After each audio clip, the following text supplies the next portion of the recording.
Usher and Justin Bieber, two of the most prominent figures in the music industry, have recently shared exclusive new interviews, offering deep insights into their early careers and the darker side of the entertainment world. In these The result of being around that man, Sean Puffy Combs, I don't sleep to this day. I have a problem sleeping to this day. Like, yo, man, I'm here to work, man. I ain't sang in a week. I mean, I'm 13 years old, and I'm telling him, look, you're gonna put me in the studio, man. You got Biggie Smalls in there, you got Craig Mack in there. I'm not here to party with you. I don't want to go to the clubs. Matter of fact, I'm too young to even be in here. Why you got me in clubs?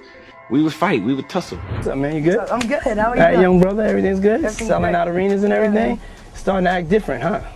No, You ain't been calling me and hanging out the way we used to hang out. Well, I mean, you tried to get in contact with me, through all my, partners and whatnot. Mm-hmm. But you never really got my number, so. Right, okay. My number? Yeah. I'm gonna tell you my number. Yeah. interviews, they revealed disturbing details about their experiences with Diddy, the famous music mogul, who allegedly subjected them to highly inappropriate situations at his infamous freak-off parties. Both artists openly share their uncomfortable interactions with Diddy, which seem to have had a lasting impact on their personal lives and careers. In his interview, Usher recounts several chilling moments where he felt coerced into participating in activities at these parties, where the atmosphere was far from professional. He describes how, in his early years in the industry, I was flown out to Atlanta by a manager. His name's Scooter Braun. Flown out to Atlanta just to meet with him and meet different producers and different people. I was actually going to meet Jermaine Dupri at his studio. And who rolls up? Usher in his Range Rover. Yeah, rolls up, and I was like, "Is that who I think it is?" And Scooter was like, "Yeah." And so I ran up to him and I was like, Usher, I love your songs. You want me to sing you one? And he was like, let's just go inside, little buddy. It's cold out. So the politest possible way he could say no, he did. And I was like, wow, he just turned me down. And I was a little disappointed. He had to go into a studio session, so I was like, whatever. And a week later, he actually watched my videos with my manager and was like, oh my gosh, why didn't I let him sing? So flew me back to Atlanta where I got to meet him again, and he wanted to sign me. But there was something else. Justin Timberlake, right? Yes, Justin Timberlake also wanted to sign me. It was like kind of like, what happened was Justin Timberlake and Usher both went into a ring and boxed it out. And the outcome was Usher. I think it was a TK. being around Diddy led to severe health consequences. Usher claims that the stress of the environment eventually forced him to seek medical attention, marking the first sign that the experience had begun to take a serious toll on his well-being. Reflecting on the long-term effects, Usher stated, "I don't sleep to this day. I have a problem sleeping to this day." He explains that Diddy's toxic influence affected him so profoundly that even today, he still struggles to find peace of mind. Like, Diddy had been trying to get to Bieber for a minute, and his management was backing him off. But it wasn't until Usher took over management and had guardianship and gave temporary guardianship to the diddler for 48 hours. Think about that. He had already been to the hospital. That situation that Gene was talking about. And you still took Bieber there. But you got custody of him first. Diddy had already tried. They wouldn't let him. Actually, someone made reference to the fact that Diddy trying to get at Bieber the way he was trying to get at Bieber was looking a little predatory. And then Usher came in and discovered it and managed him and got custody of him and promised to look after him. And then he sent him to the diddler. Does that sound like a good guy? It's horrible. Does that sound like a good guy? Now that we know what Diddy's really like.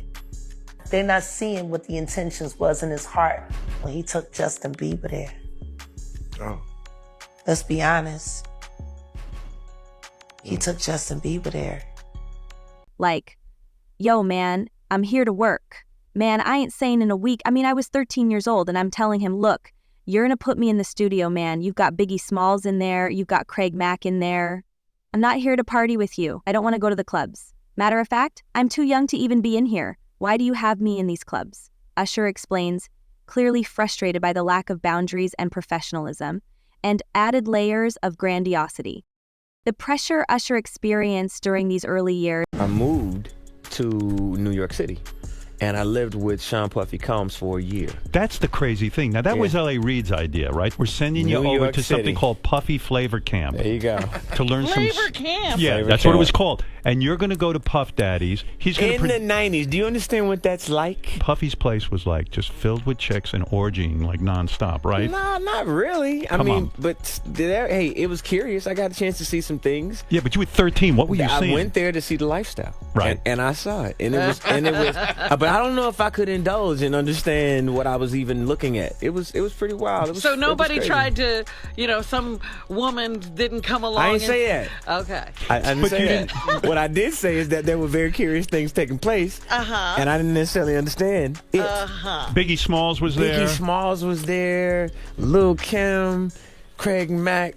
All these people are hanging around. Yeah, man. Faith Evans, And your parents Jodeci, were Mary okay? J. Blige. They didn't know nothing about this shit. Oh. I was having a good time. You know what I mean? Does he have you doing any chores? Are you doing dishes at all? To keep you humble somewhat? Or are you just like, can you stay up till 4 a.m. with them and party? I could. I actually stayed up longer than them. And do you have money? What's going on? I had like per diem. Yeah. I had like, What like a a living. life. Yeah, it's pretty crazy. 14 years old. You're a dad now. Would you ever send your kid to Puffy Camp? Hell no. led to many tense confrontations between him and Diddy. According to Usher, their relationship became strained, with Diddy continuing to push him into situations he wasn't. Yeah, we want to thank you. Come here. Don't sit on the bed at night. No homo. No, just don't get close to the bed. Don't get close. But it's just like, we want to thank you for hosting the thing, man. It's been a pleasure. You didn't have to do it, and you did it. No, I definitely didn't have to do it. I definitely didn't have to. First and foremost, I'm not giving the bed. Shout out to him and what he did. I'm just gonna, if we can, let's just put the camera a little this way, just so we're not. I don't want my shot to even, I don't want it to come close to the bed, at all. Usher look like he fresh off a goddamn plane. Usher. Fresh off the garden stage. That's my brother right here from day one. We used to wake up and, pause, but that's how. Back in the days when he was like 10 and I was a little bit older, his older brother, we used to fight over the Frosted Flakes. You know what I'm saying? Before pause was invented. You know what I'm saying? But it's my brother for real. We used to actually wrestle off of the Frosted Flakes because he used to always get up early with me. Now he's one of the richest stars in the world. And What the fuck did Puff just say? Nobody's gonna acknowledge this but me. Puff just said we used to wrestle over the Frosted Flakes. And we're streaming live. That was stupid. Listen, that was stupid. Listen, having a good time. He wasn't comfortable with. Usher vividly recalls one particular moment when Diddy confronted him about their strained relationship. Diddy said, "What's up, man? You good?" To which Usher responded, "I'm good. How are you?" Diddy then remarked, "Young brother, everything's good, selling out arenas and everything, starting to act different, huh? You ain't been calling me or hanging out the way we used to." I think that I was just, living in this shame, living in all this sort of stuff of my past, and I wasn't able to move on. Do you think the person that the you of then was on a path of self-destruction? Oh, for sure. Yeah, I would have, for sure, 100%, yeah. It would have been no bueno. It was bad. I don't know if I'd be alive, for sure. It was dark, but I want to definitely tell my story so that if that resonates to anybody, that they can hopefully learn from it. Well, for me, music comes from somewhere. Right. Maybe it comes from this youthful naivety and this desire to escape something. And then you get out there in front of the world, and then it comes from a place of wanting more of it. Yeah. Just think about how young I was and so impressionable. And you have everybody telling me how awesome I am at all times, and I just want people to understand, the psychology behind why I potentially could have problems in my life. So, yeah, thank you for being here and helping me tell that story. But yeah, just protecting those moments because people take for granted encounters and I just want to protect her, you know? I don't want her to go through anything I went through. I don't wish that upon anybody. Yeah, if she ever needs me, I'm just a call away. Do you realize how important your story is? Every time I have a conversation with someone who's been through this unique type of experience, I'm searching for some kind of truth that can help. I commend you for going there and asking the tough questions and the things that people don't want to talk about, and they don't want to go there because it's revealing, and I want people to take a look at my story, and hopefully my words can make a difference. Usher responded honestly, well, you tried to get in contact with me, through all my, partners and whatnot, but you never really got my number. This conversation served as a turning point in their relationship, highlighting the growing distance between them. Usher, now focused on his own career and If you don't mind me asking, because I know the topic is sensitive, what happened to Usher? I heard about some music executive from the industry back in Harlem. I heard it from some music executives back in Harlem. And I'm not going to speak on their name. They doing programs and everything like that, and they may be doing something, they may speak on it themselves. But I heard it from some music executives. Where did you hear? Bro, you know how people be talking, and we was around some people, something like that, and then some people might say, yo, I don't F with that dude. And at the time, I didn't even know who the F Usher was. You know what I'm saying? It was one of those type of situations. And when probably say, yo, man, I don't F with them niggas. Man, I'm getting out that industry and everything like that. Puff sent this little kid to the hospital. How he sent him to the hospital? Man, nigga was bleeding from the butt. And that's what was said. I didn't even have a name for the kid at the time. Then you heard, and that's what happened.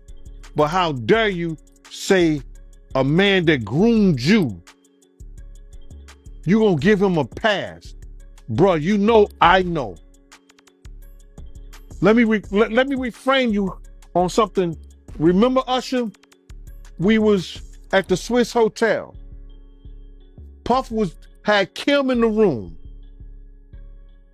Had one of Keith Sweat's baby mothers in the big room outside the master bedroom. He came outside in his robe. She gave him a fellatio right there. His back was turned to me. She gave him a fellatio. You knocked on the door. I came and opened the door for you. Puff went in the room. You came in the room and kissed that girl dead in her mouth. Now I'm telling that because you taking up for somebody that you know and a lot of more people know didn't do you right when you was at Diddy camp. Being recognized that his priorities were shifting and that the toxic environment around Diddy was no longer something he could afford to be a part of. Justin Bieber, who also rose to fame at a young age, has had his own troubling experiences with the darker side of the entertainment industry. Like Usher, Bieber has opened up about the abuse he endured at the hands of Hollywood executives, shedding light on the unhealthy power dynamics that young artists often face. I wouldn't put it past him. Yeah, Justin, he's been real quiet about this. I think like a lot of the other celebrities. I was reading some, Cam, and the kids say after he went to Diddy camp, he started using drugs so heavy and was smashed every. What would cause a kid to do that? Usually trauma. Or a Diddy party. Face. Bieber has spoken candidly about these experiences in interviews and has even alluded to certain individuals in his song Yummy, where he hinted at the abuse he suffered, though never naming names directly. His story is one of exploitation, manipulation, and the harsh realities of being thrust into the spotlight at such a young age.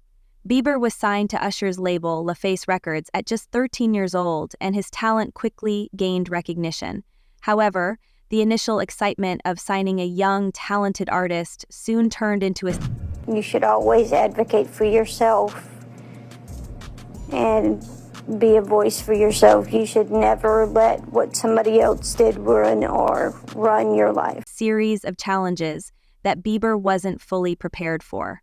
Despite his immense popularity, Bieber found himself caught in a web of pressure, emotional strain, and confusion as he navigated the complexity. What made you want to come forward and talk today?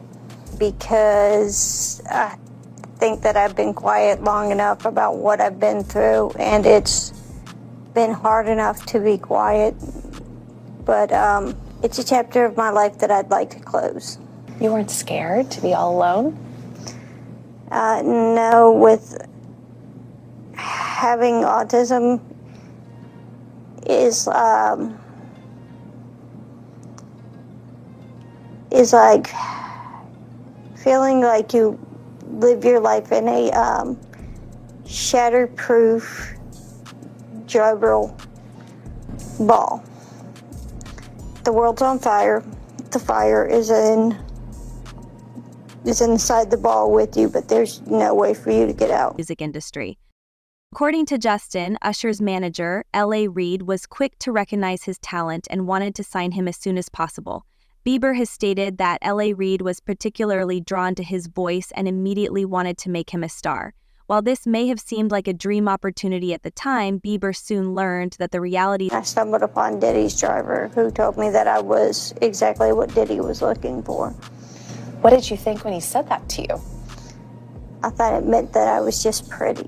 Realities of fame and the entertainment industry were far more grueling than he could have imagined. I'm talking to Benji Madden about his tattoo because, I have about his tattoo that's the Last Supper, because I have a religious background. So it was just something to talk about.